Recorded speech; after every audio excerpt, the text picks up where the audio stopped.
Well, last week we brought you the first part of a brand new series called Off Topic. It's part of our mic'd up interview series, but this time when the GPS says turn right, we're turning left in our conversations. And there was one person I really wanted for this series, and that's Louisiana head coach Billy Napier. And today he is our guest. Coach, I want to thank you for coming on. There's so much to talk about, whether it's your friendship with a rock star or your playing days at Furman, and that's where I want to start. In 2001, I know you didn't win the championship, but you led the Paladins to the 1AA championship game. What was that experience like for you? Well, man, you've done your research. That's pretty impressive, Andrew.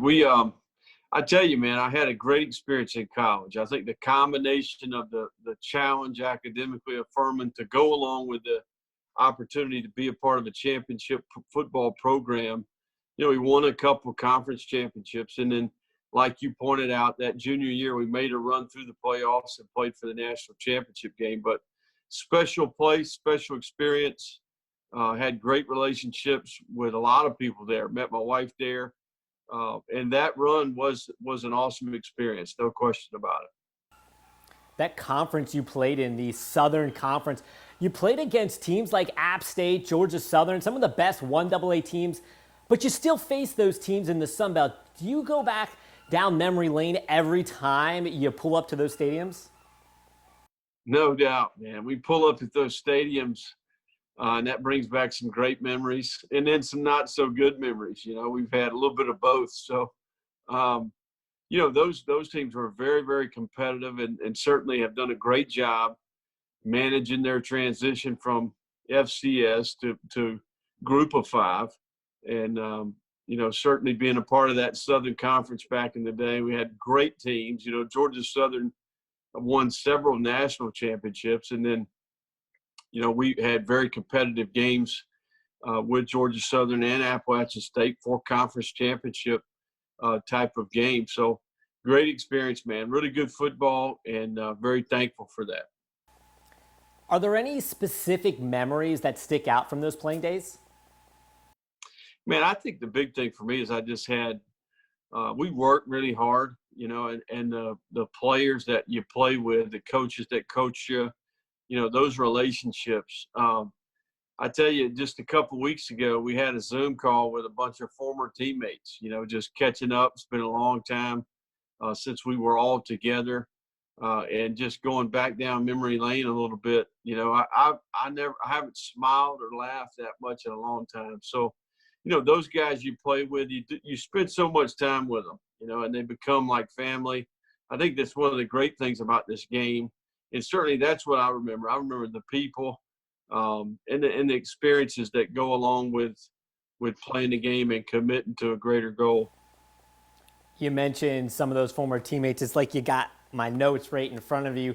But one of those former teammates was Bear Reinhardt. Many people now know him today as the front man for the band Need to Breathe. But Bear was the guy who caught the touchdown in the infamous Miracle on the Mountain game when App State would end up coming back on that 2-point conversion. What's that relationship like? Were you close in college? Were you remain close today? Yeah, we were, you know, best friends and roommates for most of our time. I actually talked with Bear just a couple weeks ago on the phone for a long time, just catching up with him. He's doing great. They're doing better and better each year, you know, and he's got his own individual project that he's working on, but he lives in Nashville now. I used to go to Charleston for spring break, Charleston, South Carolina, where my wife's sister lives, and he lived there. So I'd get a chance to see him along with a couple other teammates every year. So we caught up. I think we're planning something maybe for next spring, not only for Bear, but for a lot of our guys that we're close with from back in the day. Now, I know Bear was playing in the band and was in the music back in college, but I don't know, do you play an instrument?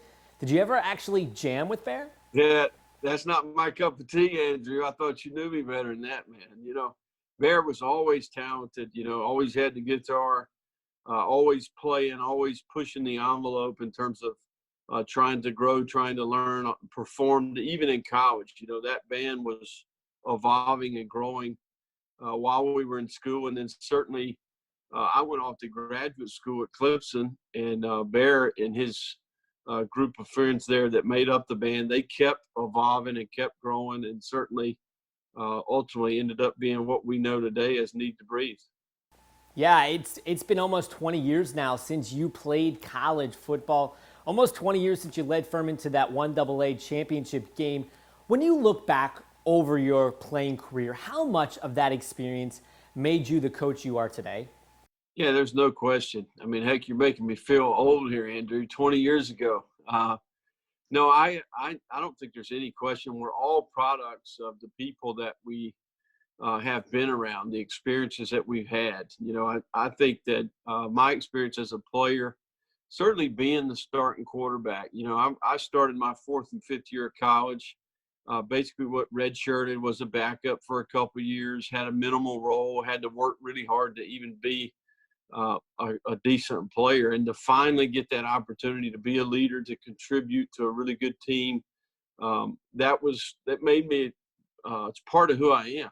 I think it made me better. It made me different. So gives you confidence. I think you work really hard to get in those positions, and then you make the most of them. So and learn for some great people. I played for my dad, but also played for some really good coaches. And not only Bobby Johnson and Bobby Lamb, who were the head coaches, but the assistant coaches. Um, I think we're all products of the people that we've met along the way, the experiences that we had, and certainly my time as a player impacted who I am as a coach for sure. Not only did you play for a lot of great coaches, but you learned a lot as a coach under Nick Saban, Dabo Swinney. When you look at your practices and look at your style, do you find yourself to being more Nick Saban or more Dabo Swinney? Well, I think that a lot of what we do, I think it depends on who you are. If you showed up here and you kind of observed for a year, I think you would see not only the Clemson and Alabama experiences, but you go all the way back to playing for my dad, playing at Furman. My first job was at South Carolina State. Worked for Jim McElwain at Colorado State. I worked for Todd Graham at Arizona State. So, and then along the way, not just the head coaches, but the assistant coaches that you're in the trenches with. Whether that's the Kirby Smart, Jeremy Pruitt, Mario Cristobal, and multiple others. I mean, Lane Kiffin. There's tons of guys that are out there doing really well for themselves that you stay in touch with. You're always picking their brain, and they impact you just as much as maybe the head coach that you work for and with each day. You mentioned a coach I didn't even think about before, Lane Kiffin. Your paths crossed while you were both at Alabama? Yeah, absolutely. You've got to have a great Lane Kiffin story, right? No, Lane was exceptional. Great football mind, always really lighthearted. I thought he did a great job with the players, utilizing the personnel that we had. And then certainly, I think always evolving, always seeing things from a different lens, and did a really good job there. We certainly were good on offense, and he's parlayed that into opportunities at FAU. Well documented what they accomplished there, and then certainly taking on a new challenge. And I think he's grown, as a person, and it's been great to see him have success and continue to grow as a person for sure. Is he as high energy and outgoing as he is on social media? Uh, I'd say that he speaks his mind. There's no question about that. And I think Lane's got a sense of humor, and always appreciated that about him. And certainly, I think you can see that with the way he uses social media. I want to circle back to your Furman and playing days a little bit. I've heard of other head coaches going in practice and throwing the ball, throwing the routes, showing their quarterbacks how it's done.